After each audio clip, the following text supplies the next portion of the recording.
Ramzan mein Fridays are always special. So me and my sister dressed up in our favorite Maria B attires. I don't know why, but जुम्मे की नमाज के बाद you feel so light. इसके बाद की feeling ही अलग होती है. तो सुकून से हमने आप सबके लिए भी काफ़ी सारी दुआएं की, अपने लिए भी की और इसके बाद हमने इफ्तारी बांटनी थी. तो इसके बाद हम दोनों ने मिलकर अपने हाथ से बांटी इफ्तारी. उसके बाद हम इतने थक गए थे कि we decided to dine out. और रन टाइम पे कहीं भी किसी रेस्टोरेंट में नहीं जा सकते क्योंकि हर जगह बुकिंग्स फुल होती हैं. सो वी डिसाइडेड कि हम देसी चैप्टर जाते हैं. As our taste buds were craving some desi flavours badly. So luckily हमें देसी चैप्टर पे इफ्तारी की बुकिंग मिल गई and we headed there with our family. The outdoor buffet was very nice. हमने सोचा कि अपस्टेयर्स चलते हैं. The view over there was really good. लेकिन चूंकि Ibrahim was sleeping so we chose the cozy spot inside and trust me it was more peaceful with the baby. यहाँ इफ्तारी से आधा घंटा पहले लाजमी पहुंचना था टू सिक्योर आवर बुकिंग. सो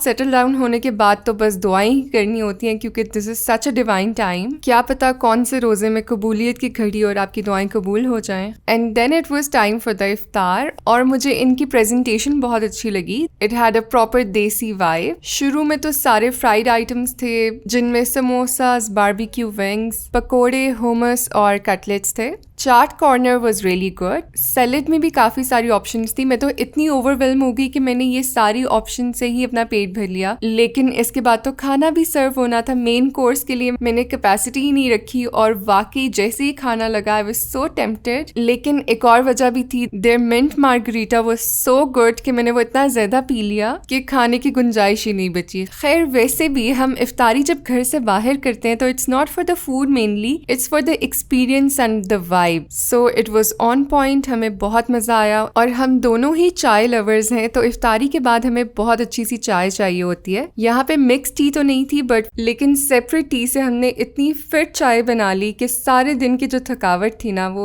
अभी इस चाय से ही उतरी थी. और जैसे ही खाने का टाइम हुआ इब्राहिम उठ गया तो बिरयानी और मलाई चिकन खाने के बाद वी डिसाइडेड के साथ ही मेगा जोन है तो हम इसको राइड्स पे ले गए. By the way it's the same restaurant जहाँ पे हमने इब्राहिम की फर्स्ट बर्थडे भी की थी. So Mega Zone is always on our list. काफी फन करने के बाद बाहर आए एंड वी हेडेड बैक. यहाँ से हम चले गए शम्स क्योंकि हमें कुछ एक्सक्लूसिव ईद गिफ्ट बास्केट्स बनानी थी. बाय द वे F6 में अब इन्होंने शम्स काफी बड़ा कर दिया है and I always take inspo from their gift baskets जो डिस्प्ले में होती है एंड मेक माई ओन. और जब घर आई तो हुसैन रिहार वाला ईद का जोड़ा टेलर से आ चुका था. Now I am gonna style it and show you guys in the next reel. Stay connected.